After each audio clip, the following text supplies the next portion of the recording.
Assalamualaikum warahmatullahi wabarakatuh. Perkenalkan, nama saya Iqfar Istirahma dengan nomor NIM 240641018. Pada kali ini saya akan mempresentasikan materi tentang sintaksis, semantik, dan wacana dalam kajian bahasa Indonesia. Materi ini sangat penting karena ketiganya merupakan fondasi dalam memahami dan menggunakan bahasa dengan baik, terutama dalam konteks akademik maupun sehari-hari. Mari kita mulai pembahasannya dari pengantar tentang pentingnya memahami bahasa secara menyeluruh. Bahasa bukan hanya kumpulan kata-kata yang diucapkan. Ia merupakan sistem kompleks yang memiliki struktur dan makna, serta digunakan dalam konteks tertentu untuk memahami bahasa secara mendalam. Kita tidak hanya cukup mempelajari kosakata saja atau arti per kata-kata saja. Nah, kata-kata itu disusun dalam kalimat. Kita harus tahu bagaimana maknanya itu terbentuk dan bagaimana bahasanya digunakan dalam komunikasi nyata. Nah, ada 3 konsep utama dalam hal ini. Yang pertama ada sintaksis. Sintaksis ini yang mempelajari pada struktur kalimat. Yang kedua ada semantik yang membahas pada makna. Dan yang ketiga ada wacana yang berfokus pada penggunaan bahasa dalam konteks utuh. Mari kita bahas konsep yang pertama, yaitu sintaksis. Sintaksis berasal dari bahasa Yunani yang artinya penyusunan atau pengaturan bersama. Dalam linguistik, sintaksis adalah cabang ilmu yang membahas bagaimana kata-kata itu disusun menjadi frasa, klausa, dan kalimat. Contohnya, dalam kalimat Ani membaca buku, terdapat 3 unsur penting, yaitu Ani sebagai subjek, membaca sebagai predikat, buku sebagai objek. Tanpa struktur yang benar, kalimat ini bisa menjadi membingungkan atau tidak bermakna. Sintaksis ini membantu kita memahami aturan atau pola penyusunan kata agar kalimat menjadi efektif dan bermakna. Dalam sintaksis, kita mengenal 3 satuan dasar, yaitu ada frasa, klausa, dan kalimat. Frasa adalah gabungan 2 kata atau lebih yang tidak mengandung unsur subjek atau predikat.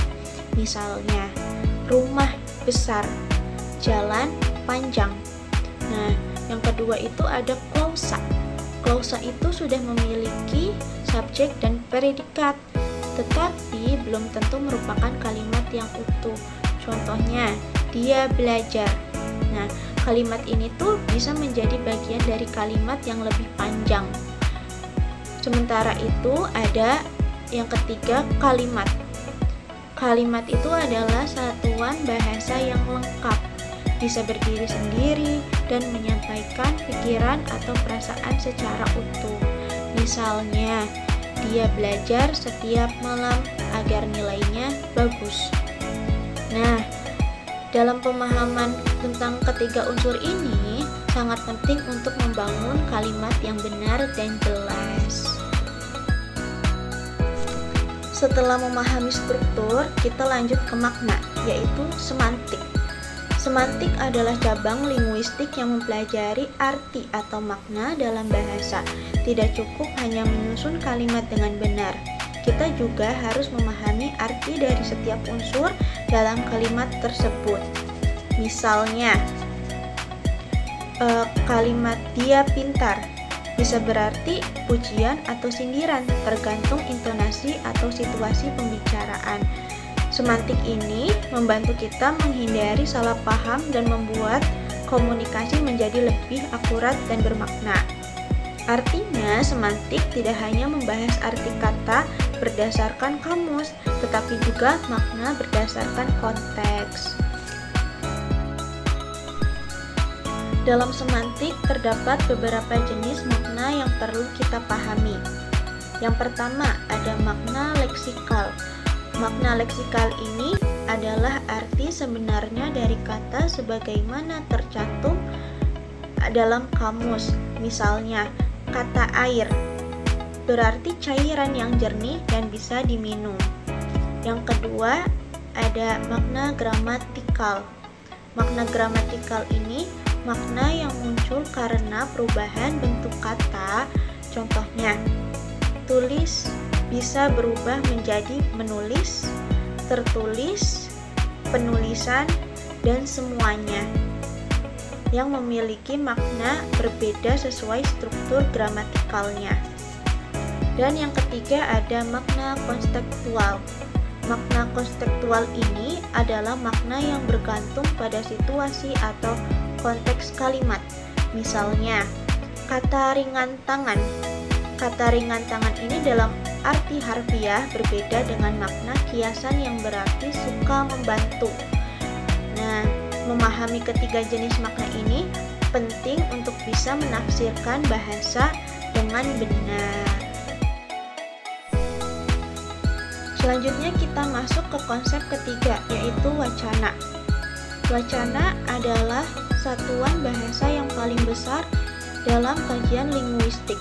Wacana tidak hanya berdiri sendiri dari satu kalimat, tapi bisa berupa paragraf hingga keseluruhan teks. Dalam wacana ini, kita mempelajari bagaimana kalimat-kalimat saling berhubungan dan bagaimana konteks mempengaruhi pemaknanya. Misalnya, dalam sebuah cerita, kalimat pembuka dan penutup harus saling mendukung agar membentuk alur yang koheren dan logis. Wacana memiliki beberapa jenis, tergantung tujuan dan bentuknya. Yang pertama, ada naratif. Naratif yaitu wacana yang bercerita seperti cerpen atau novel. Eksposisi yaitu wacana penjelasan seperti artikel ilmiah atau teks pelajaran. Yang ketiga ada argumentatif, yaitu wacana yang bertujuan meyakinkan seperti editorial atau iklan. Dan yang keempat itu deskriptif, yaitu wacana yang menggambarkan objek seperti laporan atau teks deskripsi. Selain itu, wacana memiliki berbagai fungsi, yaitu menyampaikan informasi, membujuk, menghibur, atau menginspirasi. Contohnya, bisa kita temukan dalam pidato, artikel, berita, iklan, bahkan unggahan media sosial. Nah, bagaimana hubungan antara ketiga konsep ini? Sintaksis ini berperan dalam menyusun struktur kalimat yang benar, sementara semantik berperan memberi makna yang tepat. Dan yang ketiga itu ada wacana yang akan memastikan bahwa struktur dan makna itu digunakan secara koheren dalam suatu konteks komunikasi. Ketiganya ini saling terhubung dan saling mendukung. Misalnya, dalam penulisan artikel, kita menyusun kalimat dengan aturan sintaksis, terus memilih kata yang bermakna sesuai konteks dengan aturan semantik, dan menggabungkan semua itu menjadi satu kesatuan atau kalimat, yaitu disebut wacana. Tanpa pemahaman yang baik terhadap ketiganya, komunikasi bisa menjadi tidak efektif atau bahkan menimbulkan salah pengertian.